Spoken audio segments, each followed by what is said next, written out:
Hey everyone, and welcome back to the Heal with Kat podcast. My name is Kat. I am your host, and welcome to this week's episode all about the value of forgiveness. I am really excited about my guest, Katharine Giovanni, for so many different reasons. I feel like I say this every week. I feel like a broken record. Every week I open up with the intro on the episode and I say, I'm really excited about this week's guest. I'm really excited about this topic. And it's because genuinely every week I leave conversations and interviews with my guests in so much gratitude because I feel like I am meeting the coolest freaking people right now. A few months ago, I had a conversation with Spirit and I said, listen, when it comes to the podcast or when it comes to my personal life, please bring me my soul family. I am done engaging in relationships out of like guilt or obligation. I want to be in relationships with people that fuel me and light me up, and I feel really seen and connected in, and these like really energetic and emotional, intimate relationships. Since then, I feel like every week I have been saying, I'm so excited for this week's guest, and it's because I genuinely am. Katharine Giovanni is an expert on forgiveness. What I love about her approach to forgiveness is that it's not clinical. It's not fully psychological. You don't feel like you're being talked at. If you feel like you're being talked with or talked to, there's an intimacy and a heart-centeredness, but also a profound reality and like directness that comes with the way she talks about forgiveness.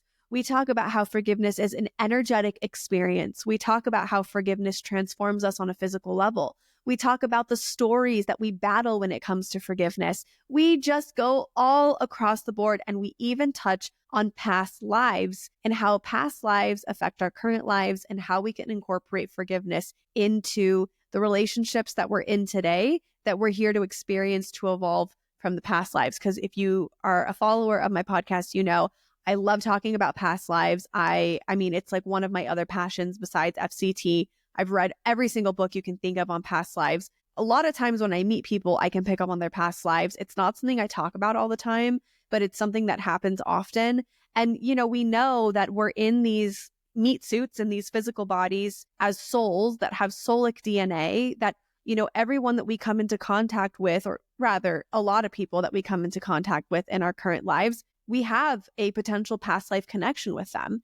And there is opportunity for evolution and growth. And sometimes forgiveness is a part of that evolutionary growth. So you're going to love this episode. I know it.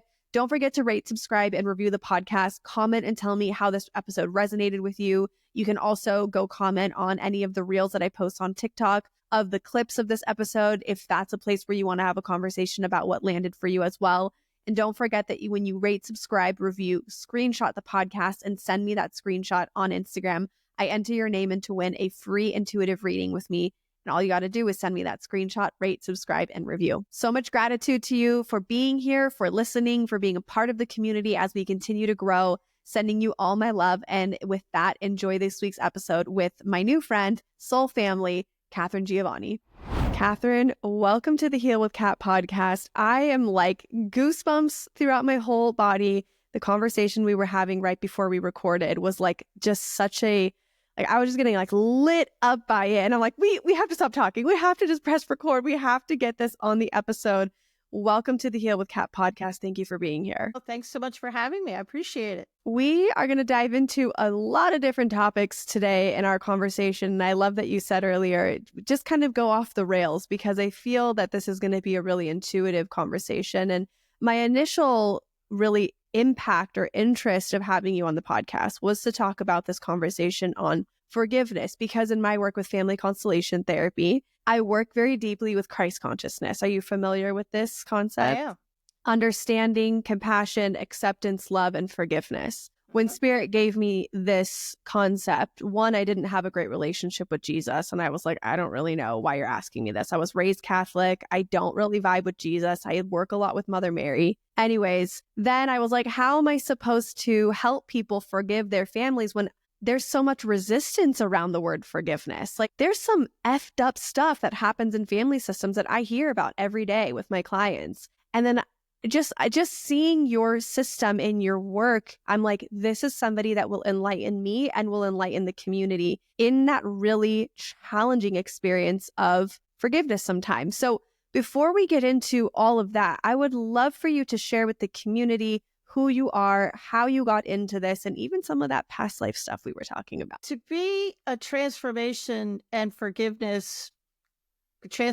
coach and forgiveness guide, it does imply that the universe has given me an awful lot of stuff to forgive, which means my life has kind of been off the rails for many years. So it's probably started in the 8th grade. My parents were very pickled, and which means they were raging alcoholics. And I was different.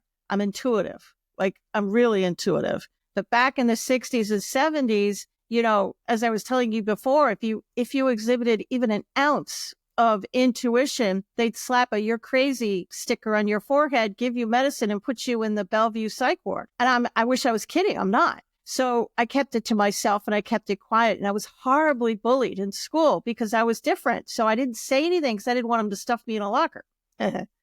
So in the 8th grade, I tried to commit suicide, and I turned into one of those teenagers. Everybody knows who I'm talking about. And I just kind of floated through life for years until my mother fell down a flight of stairs, broke her hip, and ended up in Lenox Hill Hospital. And even my mother couldn't get a gin and tonic in the hospital. So she dried out. And we became tighter than sisters, closer than close. We forgave each other. We did everything together. We finished each other's sentences. And then she died of breast cancer, which I eventually also got in 2012. And I'm cancer-free now.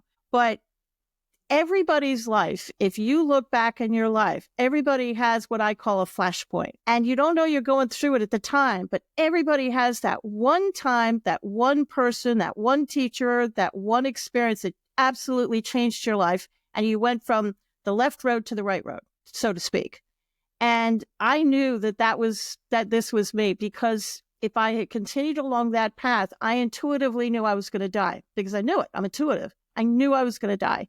And so the only New Year's resolution I actually ever kept was to quit drinking. And I've now been sober for like 35 years. Oh. And when you first go into the rooms, you're told to, remember, it was back in the 19 neverminds, right?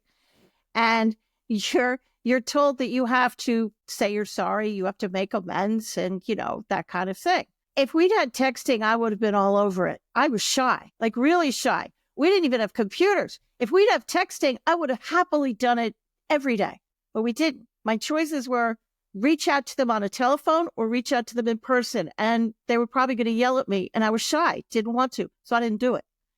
And I felt guilty that I didn't do it, but I paid it lip service. I apologized and I'd say it out loud. There was no energy behind it. I just kind of started to say it. But even, the law of forgiveness is like the law of gravity. It works whether you believe it or not. You don't even have to call it that. So the energy was actually working in my favor, and I started to feel better. I started to not get as sick as much, and I started to pay attention to that little bird on my shoulder. Eventually, I was one of the founders of the concierge industry, and I started to teach customer service classes. And I can teach you the most beautiful words in the world. I can teach you all of those things. But if you're angry, it's going to bleed through your body language, whether you want it to or not. Unless you're George Clooney and a master actor, you're not going to be able to stop it. So I started to teach forgiveness. And I kind of just bobbed through life, and I did that. And in 2020, certain things happened. I started to get hits on people's past lives. That's a story, the first one I had. I could tell it to you if you really want me to. Oh, yeah. And the reason I get past lives is because it's the ultimate of intergenerational trauma, isn't it? Because when you get angry or some traumatic event happens to you, you think it leaves your body. If you think about it at all, you think it comes out of your body and it dissipates into the universe. It does not. It stays in your energy field until you clear it. Einstein proved energy is neither created nor destroyed. It just transforms. And you think when you die, okay, we're good. No, this is not your first rodeo. And you bring that trauma with you from life to life to life. And sometimes it really trips you up. So I got a friend of mine called me up at like 3:00 in the morning, and he's a federal law enforcement officer. And he was very upset. He wasn't sleeping. And I mean, really not sleeping. And if you're in law enforcement, you have to sleep. Can't make a mistake. And he tried everything. He tried hypnosis. He tried medicine. He tried sleep therapy. He tried white noise. He tried everything. He wasn't sleeping. Everything. And he said, I will do anything you say. But it was 3:00 in the morning, and I was half asleep. And all of a sudden, I got this hit that he was a sheriff in a past life, and I could see them in my mind's eye sleeping in a bed with his wife. And I watched as his wife smothered him with a pillow and killed him. And he was beloved in the town. And he'd have trouble dating all his life, and he was having trouble sleeping. And after I revealed the lifetime to him, I did my forgiveness work on him, which we're going to talk about. We went through the entire system, and I followed up with him a few weeks later. Not only was he sleeping through the night, but he was starting to date again. Okay, so what I'm hearing you say, if I boil it down, is that I talk about this as well, like the soulic DNA. We've got our physical DNA and our soulic DNA, and that like you're saying, follows us into every lifetime. Yes, it does. And people ask, why do we reincarnate? Well, there's things you get to experience on Earth that you don't get to experience on the other side, but also for evolutionary purposes. And when our soul chooses the body, the human, the family, the environment, the jobs, the blueprint of our lives, what we experienced in our past lives has a lot to do with what influences the life that we chose today. So if I'm hearing you correctly, you're saying that it's so important to understand the value of forgiveness, past life or not, because it frees you energetically from your future self, almost like it frees your future self in a way. That's the piece that everybody doesn't understand about forgiveness. See, the reason forgiveness is such a big thing for people is because everybody teaches us to forgive. Nobody teaches us how. I teach the how.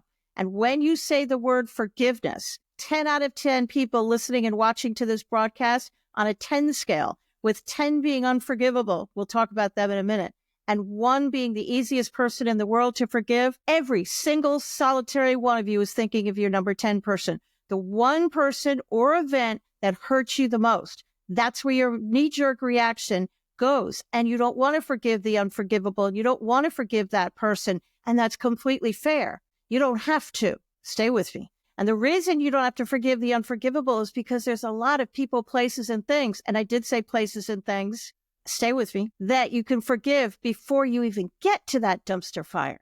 And that's what the system is designed to start with, the easy ones. The person who stained your sweater in school, the person who just stole your parking space, your football team that just lost last week. Forgive that. Forgive the person who cut you off on aisle 4 of the grocery store. Start with those people. And you slowly, using my mantra and some other things we'll talk about, you slowly work your way up to the unforgivable. So let me give you a visual. And if you're listening to the broadcast, I'll talk you through it, so don't worry about it. I'm holding a purple coffee cup off to my side. This cup represents anger, negative self-talk. And look at my body language. When you first get angry, I can easily manage my anger. What are you talking about, Kat? I got this. I got this. I'm not angry. The thing about anger is humans irritate other humans, don't we? And families really mess you up. So if you don't release the anger, you're going to keep putting more stuff into the cup. So now I can hold it off to the side. But now if I continue holding it, now I'm using 2 hands to hold it off to the side and hold up the cup. It's starting to get into my conversations now. It's starting to mess me up because I'm thinking about it more. And as the years and the weeks go on, if I continue to not forgive and not takes things out of the bottom of the cup, now I'm holding it in front of my face. My life has stopped. It's all I can think about. It's all I can talk about. I'm even spinning the stories funny and saying I'm good, but I'm not, because this is what I'm focusing on. I'm missing opportunities, new job opportunities. My dream significant other just walked into the room and walked right by because I'm so focused on my story and my anger that I can't see straight. So by forgiving the easy ones first, what it's going to do is it's going to allow you to move the cup back off to the side. I still haven't forgiven my unforgivable people yet, but I've forgiven enough people and places and things, which we're going to talk about, that I can actually look, my body language is open again. And as you continue to forgive people, it's going to change your life to the point where the person you came to this planet to be is who you're going to finally be. The reason you can't hear your intuition, it's not just me. I'm nobody special. Everybody can do this. Everybody has a little bird in their shoulder. You see it, hear it, feel it, or you know it. And the reason you're having trouble listening to your gut or hearing your heart or intuition is because anger acts like a shield. It's shielding your intuition. You can't hear the little bird on your shoulder because the anger is acting like a shield between you and that little bird. So start forgiving, and it's going to really change your life. Well, I think we should get to the really big block around forgiveness. And I know you're just going to drop some like major wisdom here. People don't want to forgive because they think that they're giving people an off the hook pass. Or there it is. Or boom. In my work with FCT, I come up against people all the time who have so much anger, rightfully so, for the things that happen in their family system.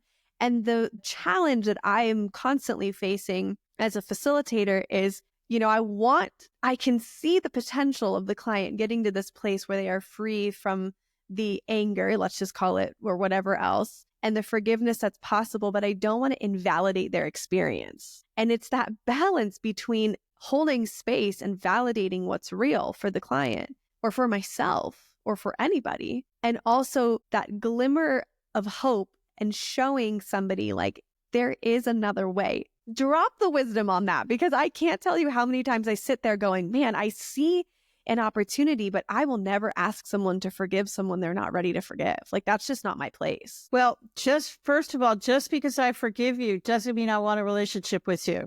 I probably don't.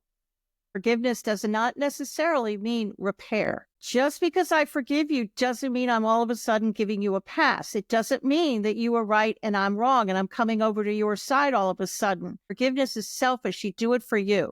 The formal definition for me is just very simple. I'm a simple soul. I want you out of my head. I want to stop thinking about you. I want to stop dreaming about you. I don't want to go into a bakery, smell chocolate chip cookies, and now all of a sudden I'm thinking about you again. I want you out of my head.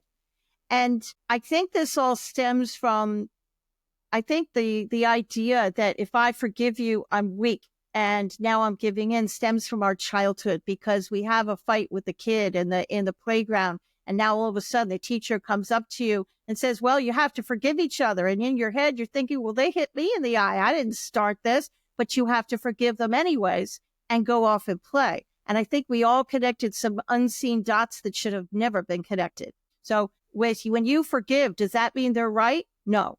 If you forgive, do you have to reach out to these people and call them? No. Forgiveness is selfish. You do it in the quiet of your own home. Nobody has to know but you. That being said, you can forgive dead people, because where they are or are not doesn't matter a lick, because if they're alive in your head, you can forgive them. Now, I did have one gentleman come up to me, and he looked at me and he said, I've made a lot of money. Okay. And he said, I have a great deal of success and a beautiful home and a really great business. And I've built this business on my pain. I've built it on my hatred of what happened to me. And I've built it on my story. So I don't believe you, because I have success and I did it on my bed of pain with my story. Okay, let's talk about that. Sure. You can go to the train station and you have a choice between the local or the express. The local will get you there, but it's like going into a hotel. We've all done this. We're going into a hotel. You're going up to the 70th floor and some punk kid has pressed every button between 1 and 72 or 74. And you have to stop at every single solitary floor.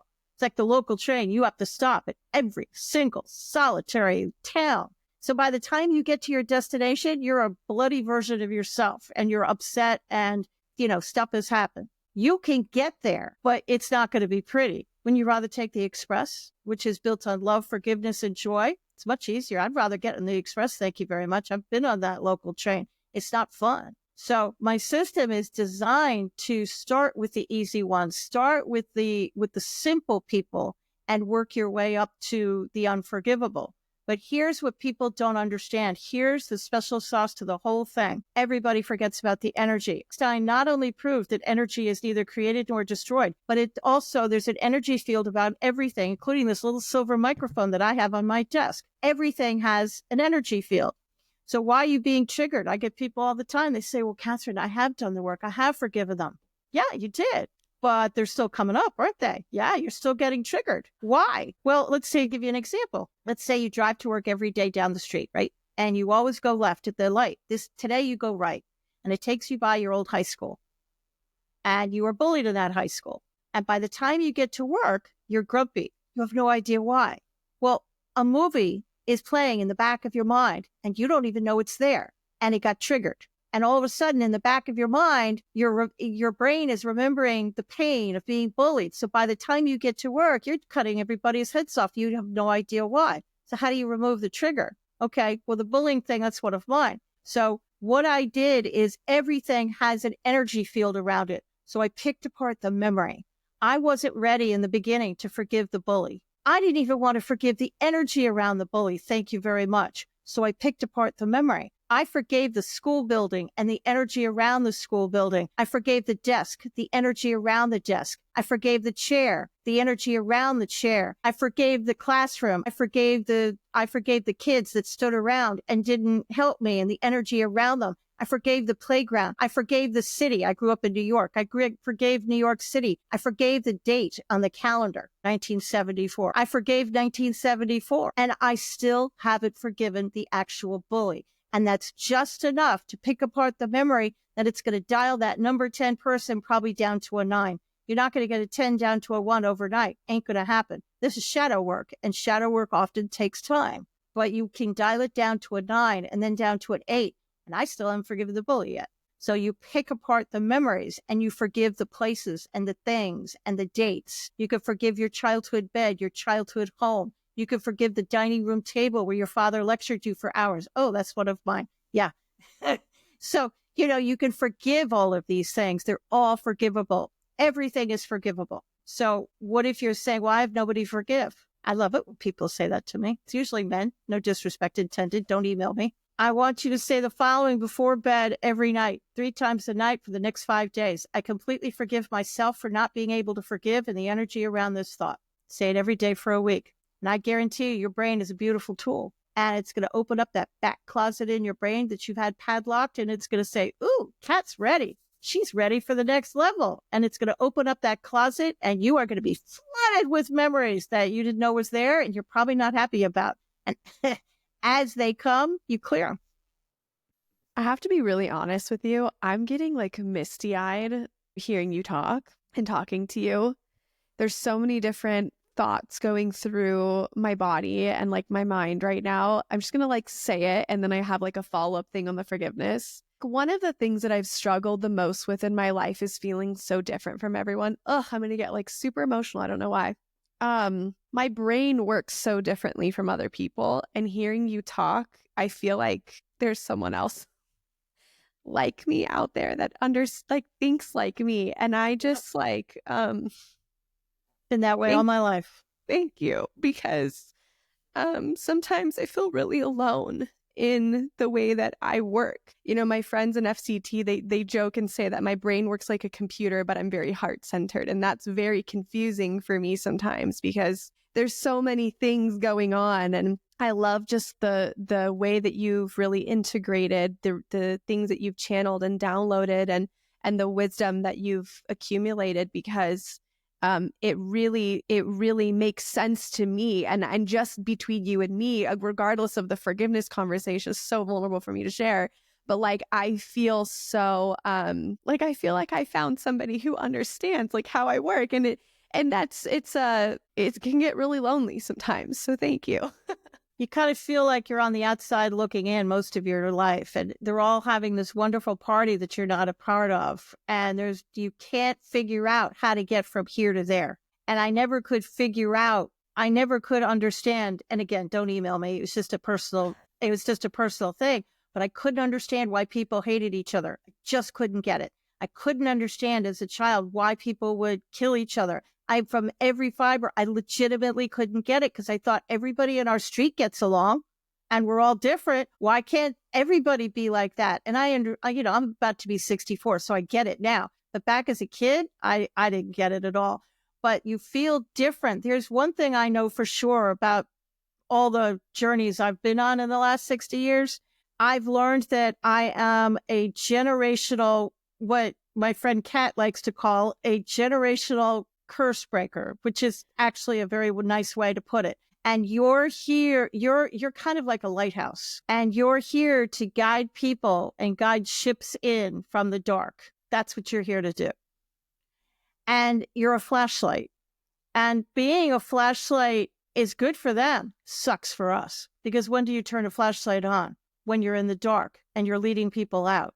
Here's a really funny story. It also, and I love stretching people's brains to the point of pain. And I know that the listeners are probably, they're bleeding from their brain at this point, but we've gone this far. We might as well go all the way. Everybody's vibrating at a different rate. Everybody.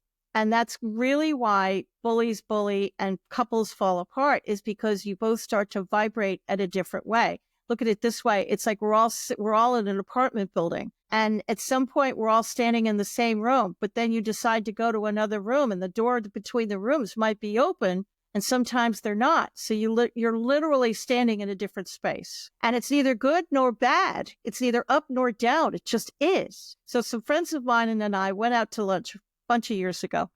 And I remember, I'm a concierge trainer. So we sat down and she politely took our orders till she got to me. She ran over to the opposite side of the table, color drained from her face, and she just kind of went like this. She just clucked her chin at me. So my concierge training bug kicked in virtually immediately, and I thought, yeah, maybe she's having a bad day. So I very politely gave my order. She ran into the kitchen. Ran! Okay, maybe she's behind. I just sloughed it off. She comes back entirely too long later. It took an awful long time to get a simple sandwich. And she came back with the tray. And again, she politely put the food in front of everybody but me. Me? She went around to the other side of the table and she flung my plate like a frisbee. And it landed in front of me and the sandwich kind of bounced around on the plate. And then she ran back to the kitchen. I fully expected her to come back with holy water and sprinkle it on me or something. And my friend leaned over and she said, she's scared of your energy. So when you run into people, and I know you have, Kat, they shake your hand and they just hate you on sight. And you haven't even said a word. I can't tell you how many times that's happened to me. Or they meet you and they take one giant step back. I never take it personally anymore, because it just means my energy is so radically different from them's. It's probably painful for them. So I never take it personally. And the opposite might happen. I could be in the grocery store on one of the aisles and it's empty when I get there and full by the time I get to the end of the aisle. And everybody's reaching very much to the same things I want. More than a little irritating for me, but it's great for them because it's like a moth to a flame. I've often wanted to send the store a bill for my services of getting more people into their store. I never have. I'm very tempted. But the opposite can also be true. I've been known, when I was working in New York City years ago in the 19 Neverminds, they hired some girl, her name was Karen. I'm not making that up. It really was. And we shook hands and she hated me on sight. Tried to get me fired for a couple of ways. I hadn't even opened my mouth. She eventually left the company. Shocker. And I didn't have anything to do with it, I promise. But this is how life is. And you are a lighthouse. And that's why you feel so alone, is because lighthouses are very solitude. But I have to tell you, you're not alone. There's a bunch of us here that are right here doing the same work you are. So you're not alone. Thank you for saying that. I told Spirit a couple of months ago that I was sick of people pleasing in relationships and staying in friendships that I felt obligated to stay in, even though we had nothing to talk about. And I said, please bring me my soul family. And I just keep meeting these people like you who I just meet. And I'm like, I don't even have to say a word. This person and I, it's like, they say like you walk in a room and people read your energy before they do anything else. Like Truth. People, yeah, there's so much truth to that. I feel very seen by that. Thank you. And also when we were talking earlier before the episode about, you said you were picking up on one of my past lives coming through about like having things to say and, just, being young in a past life and no one would listen to what I had to say. And, there's always like that fear that like, people might take it as like I think I'm above others, or there's like an ego to it. And there's the challenge of that, right? Like once people start listening to you, it's easy to get a little bit like, oh yeah, people are listening to me. But like really it comes from such a deeper place within me that like, no, like I have to say these things. And to bring it full circle with what I got emotional about earlier, I have kept inside of me for a very long time and have built resentment around this, that for myself and for others who have not been able to meet me in this kind of relationship, that I have these ways that I think about the world, these ways that spirit shows me how relationships work, how things work. And I don't say them out loud because I think I sound crazy. or that it's not really like I love talking about forgiveness, but it is not something I can't go to like hang out with my family and be like, so does everyone want to talk about forgiveness today? Because like, I just think it's such a fun thing to talk about. Like the things I care about, like other people don't really want to talk about all the time. Right. So welcome to the straitjacket sisterhood.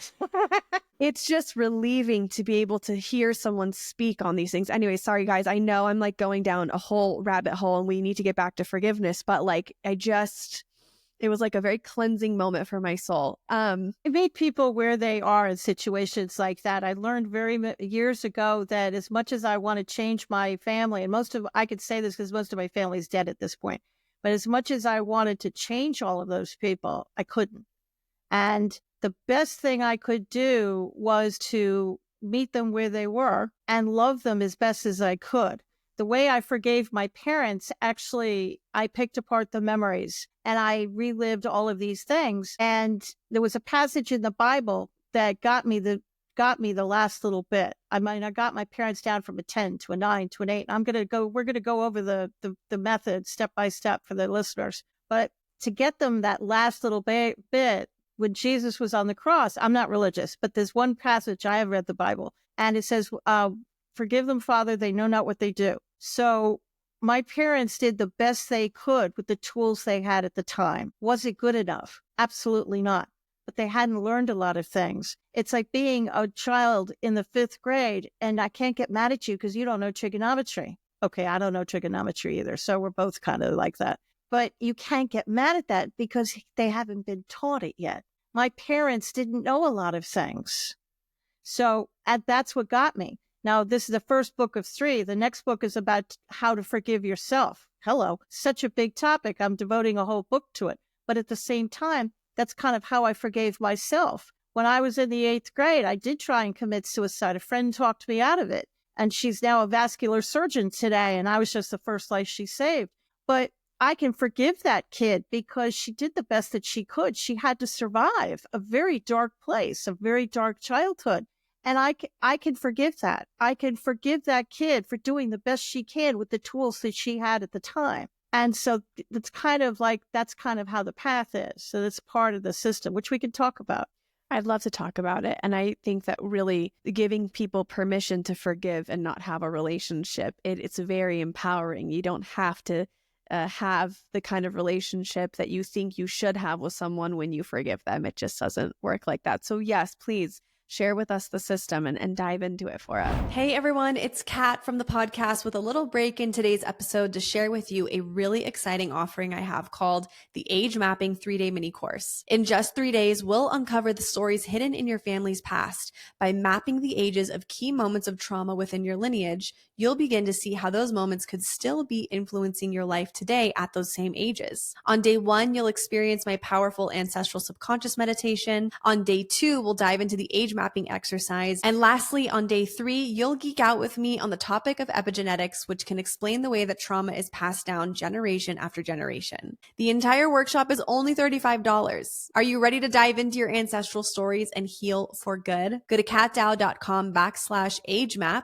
or visit the link in the show notes below. Your transformation starts with understanding your past right now. What I want everybody to do is I want you to sit down with a pen and paper. Don't flinch, don't twitch. I know I'm saying pen and paper. I know it sounds old-fashioned, but there have been hundreds of studies done over the years about the magic behind going from your brain down your arm and writing it on a pen of paper. It was a study done years ago at Harvard University, and they followed these kids through the years. Half the class was said, say your goals out loud to the room. The other half was told, write your goals down on a piece of paper with a pen. And they followed these kids through the years. And the kids that were told to write their goals down were twice as successful as the kids who did not. So there's some kind of magic in it. Now, I know you're going to want to use your phone or your tablet or what's that kind of thing, but try and find a pen and paper. And I also want you to be alone in the room with your technology. Here's a thought, off. Now, if people are twitching at the thought of turning their phone off, actually, I had somebody twitch in front of me. She visibly got upset at me. Well, then you can mute it.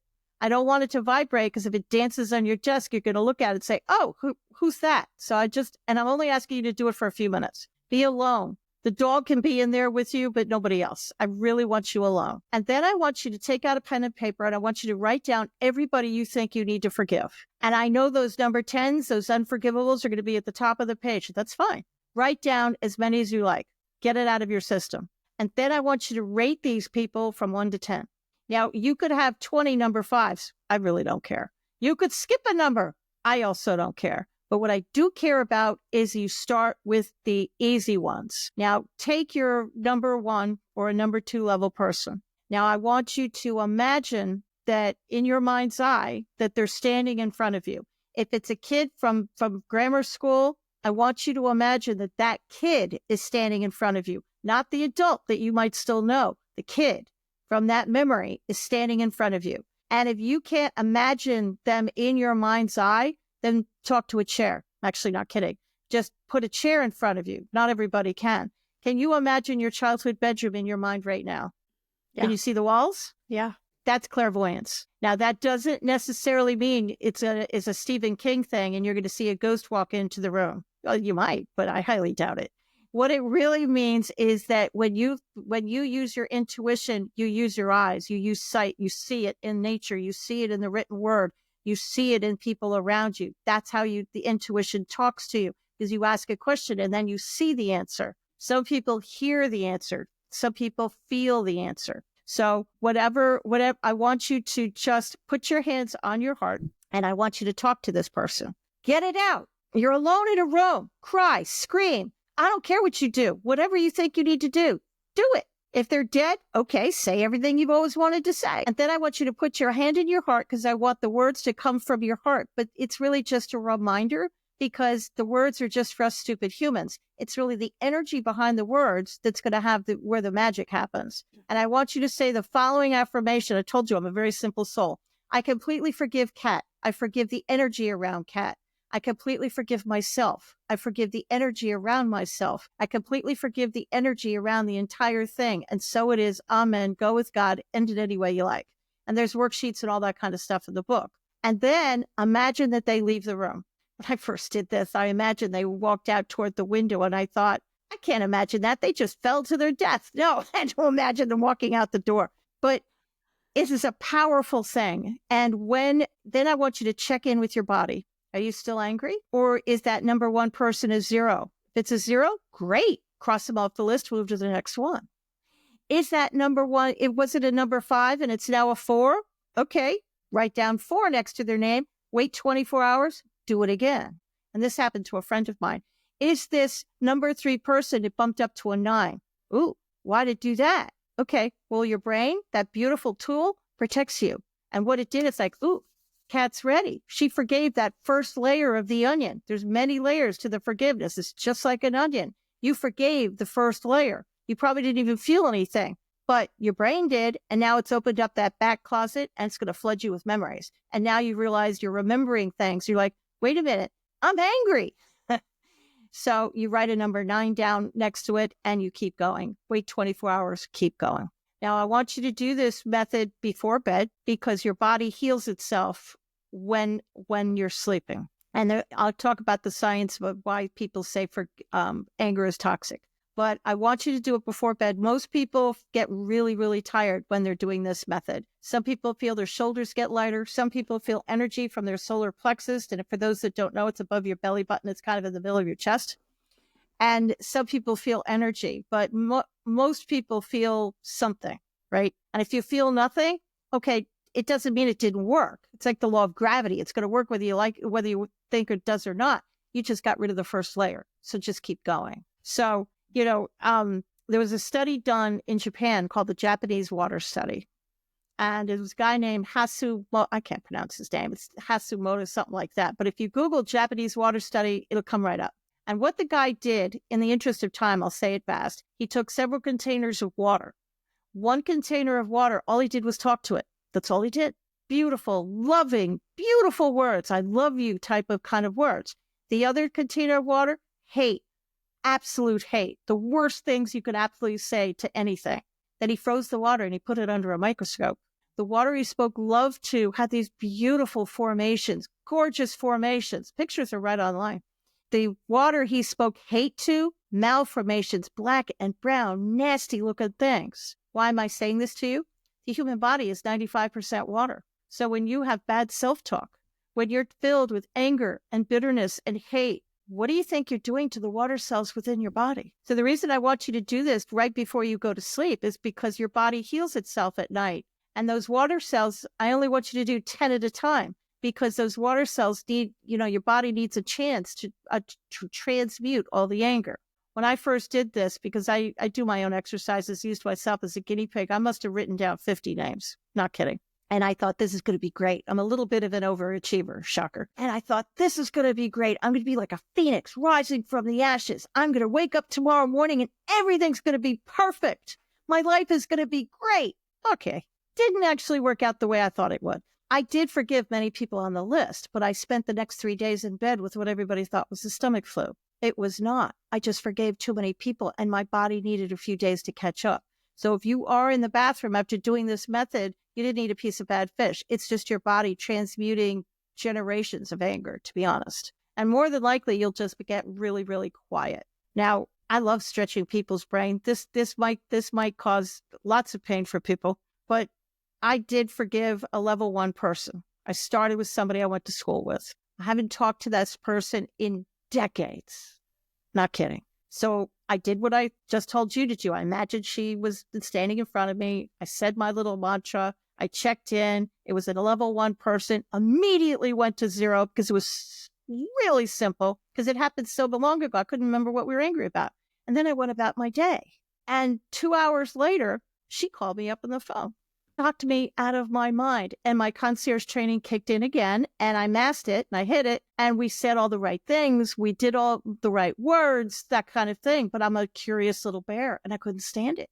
And I said, after all these decades, why did you call me today? And she said, it was the strangest thing. A figurine, this is a true story, a figurine you gave me back in school that I had on my shelf, flew off my shelf, landed in the middle of my bedroom. And I looked at it, picked it up, and thought maybe I should give Katherine a call. 2 hours prior was when I was saying the forgiveness mantra. So if the law of forgiveness has the power to move a figurine off a shelf 700 miles away, if the law of forgiveness has the power to transmute the water cells within my body, what do you think it's going to do to a level 6, 7, 8, 9, 10 level person? What do you think it's going to do to your life? This stuff is serious science, man. You are blowing my freaking mind. I am so lucky that I get to have this conversation with you. I feel so lucky, I just have to say. So in family constellation therapy, I'm not sure if you're familiar with this work. Have you heard of it before? I saw your video, but no, I'm not very familiar, but I did see your video. We work within a consciousness field with our family members, and we use pieces of paper that represent the energy of certain family members or places or things or experiences. Like I've put in Lebanon on a piece of paper to represent the war trauma my family had in Lebanon. I've put in anger, whatever. So we're working with the energy of people, place, things, words, ideas, even chakras. And we discover the truth of what's really happening in the dynamics of the family system for the client to have more clarity that maybe there's a different way to look at the experience that they're holding on to that's showing up as a block. And then we do healing statements at the end. And we're still in this energy field. And I open this energy field and call in a lot of protection. I call in a lot of different energy beings, I guess. And my favorite part of a session is the healing statements, because as you said, sometimes they're just words and I don't feel that they're that profound. Like I'm like channeling them and I'm like, okay, channeling the words. And sometimes I'm thinking, wow, I thought these were going to be more powerful, but these are just like really simple words. Yeah. But it's such a reframe because the energy that is coming through is meeting the client in that moment of what they're ready to say to transmute the energy of that relationship dynamic. And sometimes it doesn't have to be that dynamic or that, profound. It's just the energy that's coming through those words.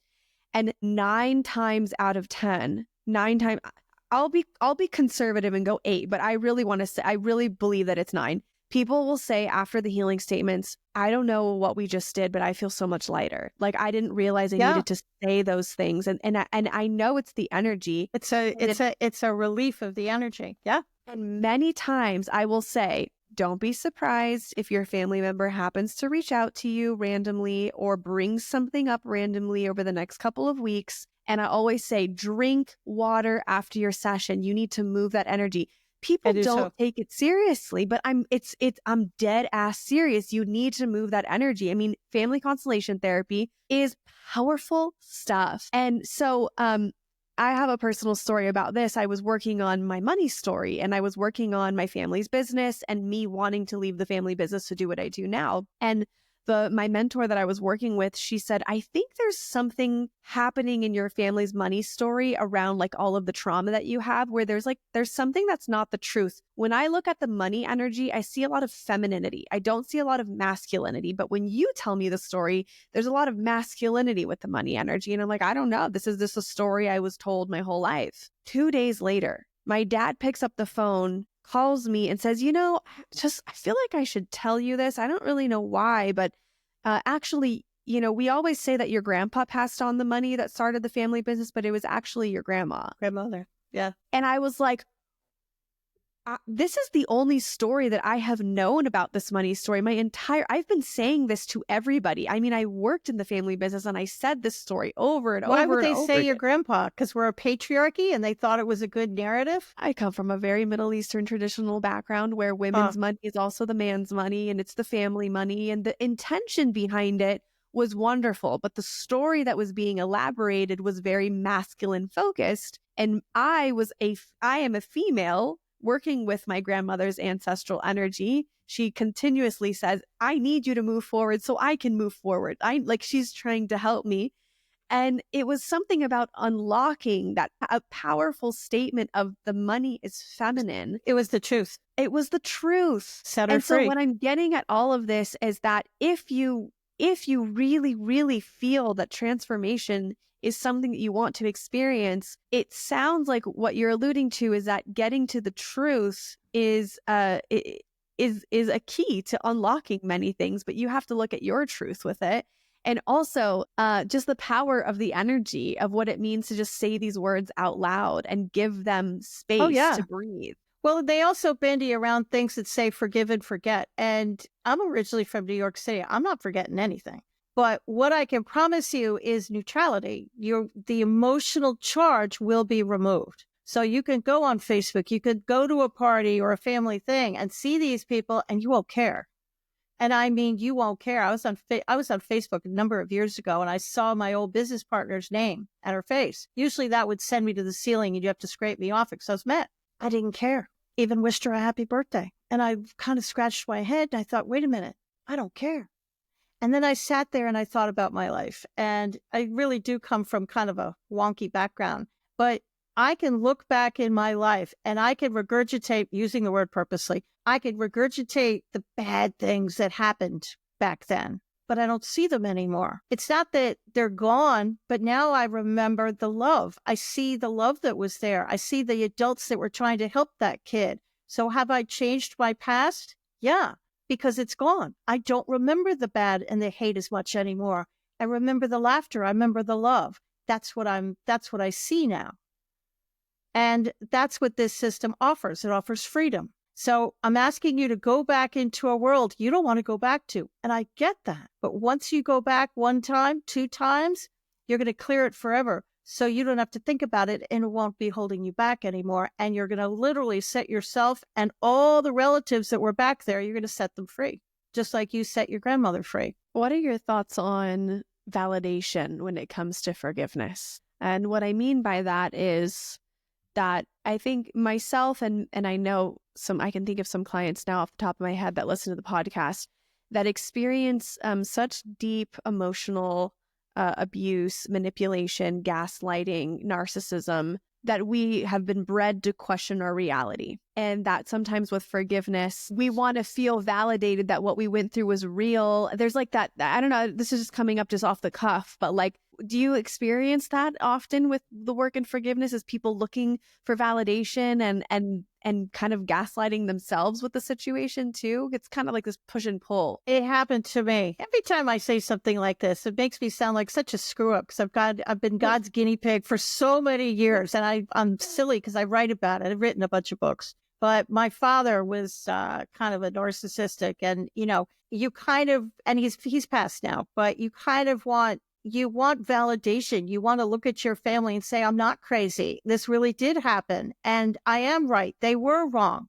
I get that. But what you learn along the way is it doesn't matter. Especially with women, with our exes, we want them to be as miserable as us, right? We want them to be eating a pint of Ben and Jerry's ice cream just like we are, and we're crying, and we want them to be miserable. What's really happening? They're going about their life. They could give a darn about you guys. Nothing. And that makes us even mad because we're women, and that's what we do. But I realized that at the end of the day, it didn't matter. I knew what I remembered. Now, remember, you can grow up in the same house with a sibling and both have completely different experiences. You can look at the same parent and one of you says, I need to forgive this parent for this, this, and this. And the other one is looking at you saying, are you out of your mind? That's not how it happened. You're making this all up. You're making up your childhood. That didn't happen. Well, yeah, it did. And with all due respect, I don't care about your sibling. I care about you. And what I learned along the way is as I forgave my father, as I took him from a 10 to a 9 and I got down to the lower numbers, I didn't care anymore because I knew from the bottom of my heart that all the hate was replaced by love, and my need for validation and my need for I was right and you were wrong kind of just slipped away. I didn't care. And that's kind of what the power of forgiveness does. It really brings you to an emotional charge that's neutral. That's just, you just don't care after a while. So just stay with it and know that I'll give you the validation. What you went through was awful. What you went through was nobody should go through. But at the end of the day, if it doesn't kill you, it makes you stronger. See, I don't believe, and I've gone through a lot. I went through stage 3 cancer, the whole thing. But I don't believe in failure. I never did. I also don't believe in coincidence, but that's another story for another day. I don't believe in failure because you either win or you learn. That's it. There is no losing. You either win or you learn. And I do try and not learn the same thing twice in the same lifetime, but we're all humans. So of course you do. And this is what I learned, that I wanted to be the opposite of my father. I learned that if he went left, I wanted to go right, that kind of thing. And you learn as you go. And then at some point, you don't care. And you stand in your truth and you let your freak flag fly, say that 3 times fast, and you just stand in your truth. And you think, you don't agree with me? That's fine. But at some point, you're going to reach neutrality. And that emotional, I need validation will just naturally slip away. Well, what it makes me think is then really the forgiveness is for yourself and giving you. It is. Giving you. You're doing it for you because these people are living in your head. And the gaslighting and the narcissism, I lived all that. And it was living in my head. And then I thought, why me? Why can't I have a normal family? I can't tell you how many times I said that. And, I never got the normal family. But at the same time, I kind of had it because I had adults in my life and family members that were very loving, who were very nurturing. So you do it for you because you want them out of your head and you want to replace all these thoughts with thoughts of love and joy. You're worthy enough to live a life of joy. You're worthy enough to not live in a refrigerator box in the street. You're worthy enough to have a great job and a great relationship and money in the bank. This is your birthright. And the only reason you probably haven't gotten it now is because, like the cup example, you're so focused on the anger and what people have done to you that you literally can't see straight. So once you start relieving that a little bit, your life will change. Now, just to be the devil's advocate, as you forgive, some stuff's going to happen to you. Like energy attracts like energy. So you are going to draw people into your life, 100%. Like Kat drew me into her life. These things are going to happen. You're going to meet new people that meet your vibration, that think better. They want to see you succeed as opposed to wanting to rip the rug underneath your feet, right? On the other side of the coin, you're going to have jackrabbits. I had a bunch. Today you call it ghosting. I call it jackrabbits because 1 minute they're in your life, they're your best friend, you're tight, and then gone. Why? Because they don't like your vibration. They don't like the fact that you're getting happier and more joyful and your loving life. It's bothersome. So they split. And then you're going to have the saboteurs. Sometimes it's family. Sometimes it's people you live with. And they're going to say, I like the old Kat. I like the broken one. I like the one I've been living with for the last, however many years. So they're going to try and sabotage it. Jim Rohn, a very famous guy, said you're the sum of the 5 people you spend the most time with. Who are you spending your time with? So it's up to you to decide, when the jackrabbits try and come back, and some of them will, do you let them back or not? And the saboteurs, do you give in or not? It's completely up to you. I think you move forward, and you move forward to the new people in your life and let the other part of your life just kind of fall away. I had to run from my family. They called me the black sheep. It was just, I eventually started to call myself the black sheep too, but I wasn't, like Kat says, I wasn't the black sheep. I was the generational curse breaker. Did they like it? Probably not, but well. I know. And I think with our families, we sometimes grieve that we're moving forward and they're not moving forward with us. I know that I feel that way all the time. I feel like I'm making strides in healing the generational trauma, but no one else is following along. And I'm like, but we're supposed to all be together, and I'm doing this so that we can all finally love each other and be connected. And it's like they just want to stay in whatever they're doing. And then I have to give myself permission to forgive them, to forgive myself, to grieve, and then to move forward. What you're talking about brings up this thought that I had about emotions being energy. And you say forgiveness is energy. It is.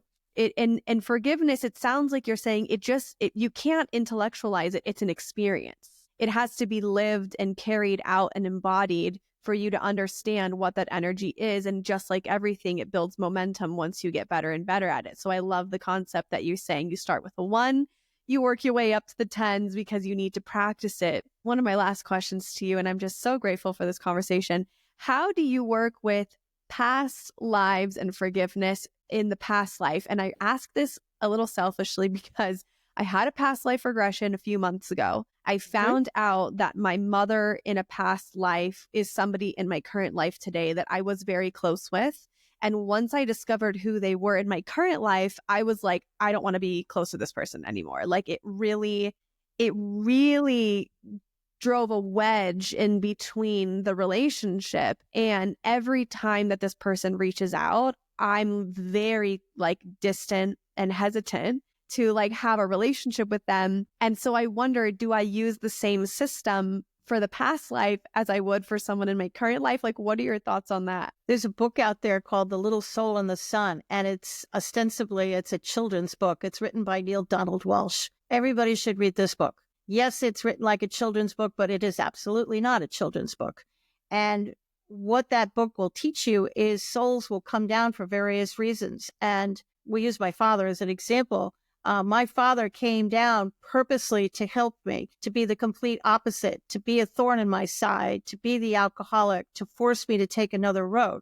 That was his role in life. And when he died, I actually went to a psychic friend of mine, and she said, I see your father in front of me, and the guy I'm looking at is not the guy you explained.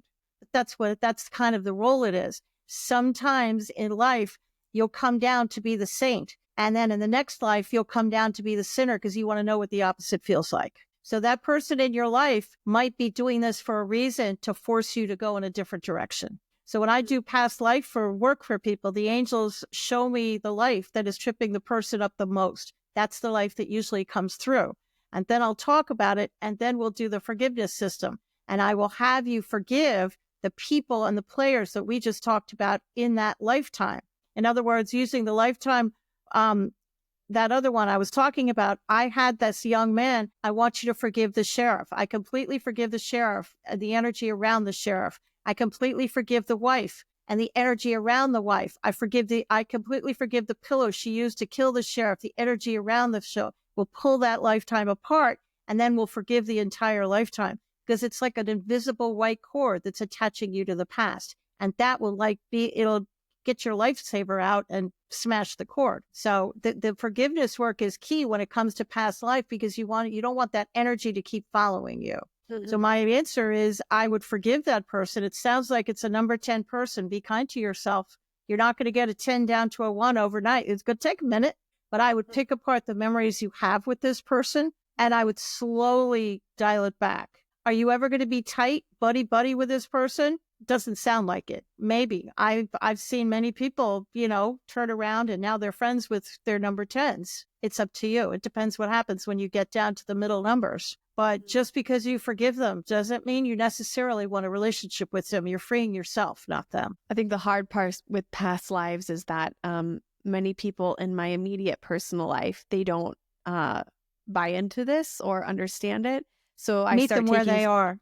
Meet them right, where but they I are. start taking space and they're like, where'd she go? And I'm like, over here, like, I got all this stuff that I'm working through. But, at the end of the day, I have to take care of me first and foremost. And as a recovering people pleaser, sometimes I keep myself in situations because I feel bad. Well, they don't understand, or they don't get that this is the thing that I'm struggling with, or I don't want to tell them that this is going on. And in That's reality, it me. doesn't really. Yeah. All my life. Called the black sheep, called crazy, didn't understand me. You're making things up. You did that. Never happened. I can't tell you how many conversations I've had with friends and family that have gone just like that. Yeah. And I usually, it's kind of like I'm Switzerland. It's kind of how I've always played it, because I really never knew how to answer. So I kind of didn't. And I just stood in my truth. And sometimes I defend myself. When I was younger, I would defend myself. And as I got older, I just didn't. I'd stand in my truth, because you can't argue with a narcissist. You just can't. And they're going to always gaslight you. So here's how I talk to narcissists. I can teach you everything you need to know in 30 seconds. Tell us. You talk about them, their life, their kids, their job. And you don't talk about yourself. There, class over. That's all you do. They're going to look at you and say, you are just such a great conversationalist. Sort of. Said 3 words, but yeah. And if they try to talk about you, flip the conversation right back on them. And they will just eat it up like mother's milk. I don't see the point in arguing with these people. I just don't. I tried for years. You can't change a narcissist. I tried. I never could manage it. So now I just meet them where they are and keep the conversation on them. And I go about my life. I love that concept. I've recently learned about something called gray rocking. Have you heard of the gray rock method? Oh. It's very similar when it comes to like narcissism or dysfunctional family dynamics, where, you keep it pretty short. You don't talk about yourself, and you really just kind of mirror back to the other person. When you're ready to walk away, you just thank them for their time. And then, there's a level of just like, and it's hard, because I think for someone like me, I really want to connect, and I really want to get into that. And it's just, they're not capable. And so you're asking something of someone that they're not capable of giving you. And so it's an opportunity to turn that energy towards myself or the people in my life that I do know can meet me halfway. Allow yourself to grieve. It's like Elizabeth Kubler-Ross in the 5 or 7 stages of grief, however many stages there are. It's not just with death. It's with this. You are literally letting these people go, and you are going to grieve just like they died. And you have to allow yourself to get upset, to miss what you never had, to miss what you thought you might have gotten, and allow yourself to go through all those stages so you could finally get to that sweet spot in the middle where you can be completely cool with it. You can be in love. You can stand in your truth. So when you see them again, it's not like they're a stranger, but you're wiser and you're more grounded. So it doesn't affect you as much. And you've also shielded yourself because you've forgiven them, and you've gone through all those forgiveness techniques. So when you finally do, let's use Aunt Martha. I don't have an Aunt Martha, so I like to use her name because I don't have an Aunt Martha. And if you do have an Aunt Martha, I apologize. But let's say you have an Aunt Martha. My mother used to say every family's the same, only the names are different. Hello. Aunt Martha drinks, and she doesn't dress well. She probably smells because she doesn't shower very often. And for some very strange reason, you sit next to her every Thanksgiving. You've asked your parents now to put you next to this woman because she pushes your button. And the more she drinks, the more awful she gets. And she knows exactly how to make you mad. And she does it every year. And after that family Thanksgiving, it takes you a week to get over it. And you don't even want to go, but you get guilted into coming back every year. So what do? Well, clearly Aunt Martha is a 10. Well before you have to go to Thanksgiving, maybe a month or maybe 2 months, I want you to start the process. Pull apart the memories. Pick your favorite, most hated Thanksgiving. And I want you to forgive the table. I'm actually not kidding. The chair she sat in. Forgive the turkey. Forgive the food. Forgive the people. And then if you can forgive Aunt Martha's energy, try and do that. and then wait 24 to 48 hours and pick another memory and do it again. So by the time you get to Thanksgiving, is this going to change Aunt Martha? Hell no. She's still going to be Aunt Martha. She's still going to drink. But here's the kicker. You won't care. In fact, you'll probably laugh. She can try and push your buttons and you're just going to shake your head. It's going to be like water off a duck's back. And then you're going to think about it when you leave and you're in your car and you're going to think, wait a minute, I'm not upset. I didn't care. Yeah, because you neutralized it. You took away the emotional charge. Is that going to piss her off because she can't push your buttons? Oh, yeah. Is that going to entertain you? Of course it will. Little side entertainment for you. The more she tries, the more it doesn't work. She's going to get even more angry. Okay, well, sorry. Turn it into a drinking game. And I've been sober 35 years. I'm telling you that. Every time she does that, yeah, take a little sip of wine. You are such a joy to speak to. I can't tell you enough how grateful I feel for your wisdom and conversation today. To be a student of what you're teaching just feels like such a privilege, and I hope everyone feels that way as well. There's a lot to sit with in this conversation today, and a lot that might ruffle some feathers at times, but really it is in the highest and best good for everyone, because forgiveness is that freedom. What can you leave our conversation with to the community that you feel after our lovely conversation today that you think would be beneficial for people to know? You are worthy. You are worthy to lead a life of love. You're worthy to lead a life of joy and happiness. It's actually your birthright. None of us are meant to live in the street in a refrigerator box. We're meant to live in joy. That's your birthright. In spite of everything that people are saying around you, in spite of what your family has done, your birthright is to live in joy, whatever that means to you. Beautiful. How can people work with you? How can people buy your book? We've talked about the book, but we never really talked about the title of it. Like, how can people dive into your work and you a little bit more? The book is called The Ultimate Path to Forgiveness, Unlocking Your Power. It's available on Amazon as an ebook, a paperback, and an audiobook, because I understand not everybody wants to read. You could also go to my website, which is KatharineGiovanni.com. Katharine, thanks to my mother, is spelled a little odd. Thanks, Mom. Katharine Giovanni.com. Oh my gosh. Thank you so much. That thank you doesn't even feel like enough, but just thank you so much for everything today. That's my pleasure.